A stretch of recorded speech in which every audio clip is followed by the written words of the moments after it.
Hello, everyone. This video is looking specifically at how to structure comparison points. Sorry, Bella's just knocked off half my desk. So, comparison points are criminally underused, like horrifically underused. They are evaluations. So, if you are to compare two things together, that is a form of evaluation. It's not a strength, it's not a weakness, but it is a comparison, which is an AO3. So you're going to have to do this in one of maybe three ways, right? In a 16 marker, if you've got to, let's say, evaluate multi-store model, one of your evaluations could be, multi-store model compared to working memory model, for example, right? So that'd be one way in which you do it. So you've got like appeal, and then you have comparison. And I'll go through how to structure those in a second. Another way you might have to do this is if you get an actual 16 marker comparison question. That's the hardest thing. So they'll say something like, outline the biological approach, AO1. You outline the biological approach. And then for your AO3, you've got to come up with evaluate three comparisons. So you can't write strengths or weaknesses here. You have to come up with three comparisons. Comparing the biological approach to, the psychodynamic approach. And the third way you're going to get asked these questions for comparisons are if they literally just ask you, a 3-marker comparison question saying compare flooding to systematic desensitization. So you need to know how to actually compare. Now, what is comparison not? And this is so important because if I ask you to compare something, this is what half of you will do. Half of you will separately define the two things. So, for example, if I were to say compare flooding to systematic desensitization, half of you will go, flooding is where they do this, and systematic desensitization is where they do that. And you'll get 0 for that because that's not a comparison. That's separately outlining two things. So you actually have to understand what I mean by compare. And during this, I've written everything out on here, but I'm going to go through how to structure comparisons, what to actually compare them on. So let's make a start on this. So if we actually have a look at the structure of a comparison point, when I say peel, I'm talking about point, elaboration, evidence, link back. That's not the structure you use for a comparison point. You use a separate structure for this, and there's a very obvious reason as to why. Now, you do have to come up with a point, right? You still do have to come up with a point of some kind. Absolutely. It should be one sentence, and I'll go through an example of this in a second. But you actually have to state. Here's another important thing. If I were to say to you, compare the biological approach to the, psychodynamic approach, you'll just compare like the whole approaches together. The whole approach. You'll just slam them together. But a comparison is you have to pick something specific to compare them on, how scientific they are, how reliable they are, how operationalized they are, what type of research they tend to do. And by the way, comparison is not just differences. Please don't forget that. Comparison is similarities as well, and students always forget that. They always forget that. So if you can't think of strengths and weaknesses off the top of your head, and by the way, you shouldn't have to revise this by the exam, you should be able to think of comparisons off the top of your head. If you can't think of any differences, think of similarities, unless you have been specifically asked for similarities or specifically asked for differences. So the point is the first part. The second part is the first comparison. So you will bring in evidence for the first part of your comparison. Again, I'll give you an example of what to do in a second. You then got comparison point 2, evidence for the second point, and then you link back. So you can see instead of a peel structure, it's some sort of PCCL structure. So there's no elaboration really here. It's really, in a way, it's point, evidence, link back, evidence 1, evidence 2. So that is how you actually structure a comparison point. And again, there's 2 examples later on in the video. But what I want you to get into the habit is what you can actually compare. So what I do have here are two differences, things you can compare between theories and explanations, but also treatments as well. Now, what you compare treatments is going to be very different to what you compare in terms of theories as well. So let me give you an example. So these are some of the suggestions about what to compare with regards to theories and explanations. So you could compare how valid the two theories are. So off the top of my head, psychodynamic approach, which is not very valid, not very accurate, you would argue, because it's based on subjective Rorschach ink blot test, thematic apperception test, for example. You could compare that to the biological approach, which clearly is very valid, is very objective, does use MRIs, and then you use that as evidence, for example. That kind of links to how scientific the theories are. Compare the theories if they're reductionist or holistic. But again, how would you phrase that in a point? You'd say a difference between these two theories is the extent to which they are reductionist.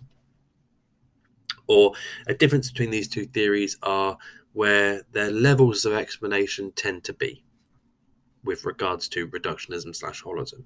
So you need to think of a really concise way to start off your point. Compare the research that the theories are based on. Now, again,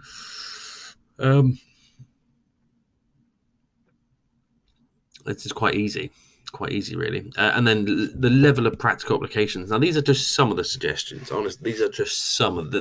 There's a whole host of other things that you can compare them on down the line. So that's an easy start, really. If we look at treatments, these are some of the things in which you could do for treatment. So again, if I'm thinking drug therapy, if you have to compare, let's say, drug therapy to CBT and schizophrenia. Apologize if you haven't done this yet. Apologies if you haven't done this yet. But let's just do that. It's easier. Compare how effective they are. Like, you'd need a stat for both of them. Of course you will. You will need a stat for chlorpromazine or clozapine as well as CBT. But yeah, what's the cost benefit analysis of both of these? You could say something off the top of my head. CBT actually probably benefits. A difference between these two treatments is that CBT benefits the schizophrenic sufferer more than drug therapy. What's your evidence? Right. On one hand, CBT has less relapse rates, greater recovery rates, less side effects, whereas on the other hand, side effects of biological treatments include neuroleptic malignant syndrome, for example, dry mouth, constipation, reduced libidinal sex drives. So again, you give evidence. Again, quite easy, really. But here's the thing. And this is quite advanced. It's what the A stars should be aiming for, really. One way to impress the examiner is to compare something you haven't even looked at. So, for example, if we look down here, let's go with flooding. Let's say I ask you to evaluate flooding. What could you actually compare flooding on? You know, what could you compare flooding to? Flooding of phobias, obviously. Well, obviously you could do it to systematic desensitization. That's obvious, isn't it? Well, we know that one's quite obvious. Obviously, you could compare it to systematic desensitization. Flooding happens really quickly and is unethical compared to SD, which is much more ethical. But could you compare it to, say, drug therapy? And you might turn around and say, well, we don't look at drug therapy in terms of phobias. Obviously, you'd have to compare it to drug therapy of phobias. You can't compare flooding for phobias to drug therapy for schizophrenia. That's ridiculous. But let me ask you, how would you cure somebody with a phobia with drugs? Give them anti-anxiety medication, lithium, Valium, benzodiazepines, beta blockers. Again, this is why I say it's for A stars, really, people who are aiming for A stars. But compare flooding to drug therapy on, I don't know, the fact they're both reductionist. That's a similarity. Or off the top of my head, drug therapy works probably quicker than flooding. Probably. You'd have to back that up with a bit of evidence. But yeah, could you compare it to CBT? Again, we don't look at CBT, but could you compare it to CBT? Absolutely. So that's what I want the more advanced students to get into a habit of is being able to evaluate things that we have looked at with things that we haven't looked at. That's quite advanced. Now, what I've got here is two examples of points. One of them is a explanation. One of them is a treatment. Very, very basic, very simple. So, for example, here's your point, and it's about memory. The multi-store model, MSM, the multi-store model differs from the working memory model in what parts of memory they explain. Now, MSN differs from working memory model in many, many ways, but you have to be specific in your point. And my point is they differ in the parts of memory they explain. For example, the multi-store model explains all three proposed parts of memory. Now, most of you would just write that, right? But you need evidence here. You need to back up your point. It covers the sensory register, short-term memory, as well as long-term memory, and explains all of these stores with relatively little detail on the processes of each.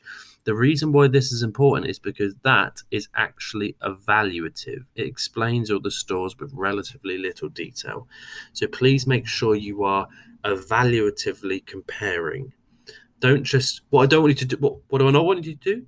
I don't want you to tell me what the multi-store model is.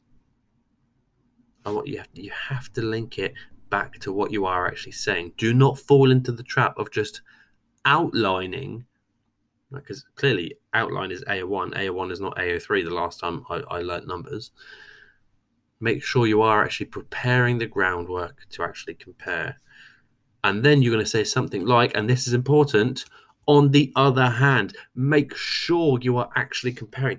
On the other hand, however, for example, link the two comparison points. It's such a simple skill to do, but students who don't do it end up with a pretty shoddy comparison point. On the other hand, the working memory model only focuses on short-term memory, favoring to fully focus on this one store. I need a little bit more. The working memory model fully outlines the processes of the short-term memory with its acknowledgement of the phonological loop and visuospatial sketchpad. So again, there's a little bit more evidence there. There's a little bit more evidence about how it only focuses on one, but it focuses with more insight, greater detail. And then a short one-sentence link back. Therefore, these two models differ in the extent to which they fully cover memory as a whole. Now, as a point, it's not the greatest point I've ever written, but it's structured, it's evidenced, it's clear to see, it's obvious to the examiner, and that probably would get close to full marks. Maybe not full marks because I've written it quite shoddily, quite quickly, but it would get close to full marks. And that's an example of how to, I don't want to say peel because I don't want to use them. So how to structure a comparison point. Similarly, let's look at treatments. Another one for treatments. A difference between flooding and systematic desensitization is the extent to which they breach ethical guidelines in their attempts to fix phobic reactions. And again, you could compare and contrast flooding and SD in a million different ways. They are very different and kind of similar as well in sometimes. Two different phobias. So you have to make sure that you are actually comparing them on something, and in this case I'm saying there is a difference between the extent to which I always, by the way, I love this term, the extent to which. I find that's quite a useful term for when I do my writing, so you can steal it, I'll allow you. So on one hand, and I'll say that here, there you go, on one hand. If you say on one hand, by the way, you're then going to go on the other hand, and that is a good way to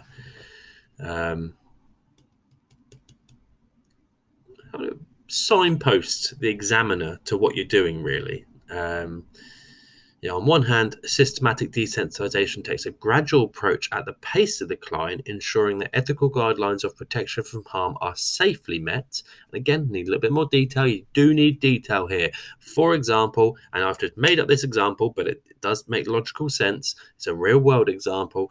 A client with a spider phobia will only hold a spider when psychologically ready to do so. On the other hand, flooding completely ignores this approach and is designed to psychologically harm the individual by overwhelming their fear response. And again, I could have written on that in a bit more detail, but I've only done this quite quickly just to show you as an example. And then a link back. Therefore, there are vast differences in how these treatments approach phobias with regards to how they adhere to basic psychological ethical guidelines. So that is what you are looking for when it comes to how to structure a comparison point. Now, you may have to do 3 of these points in a 16 marker because it may be a comparison essay. Or you may want to throw this in with your general evaluations. So, for example, this might be a response to discuss flooding, right?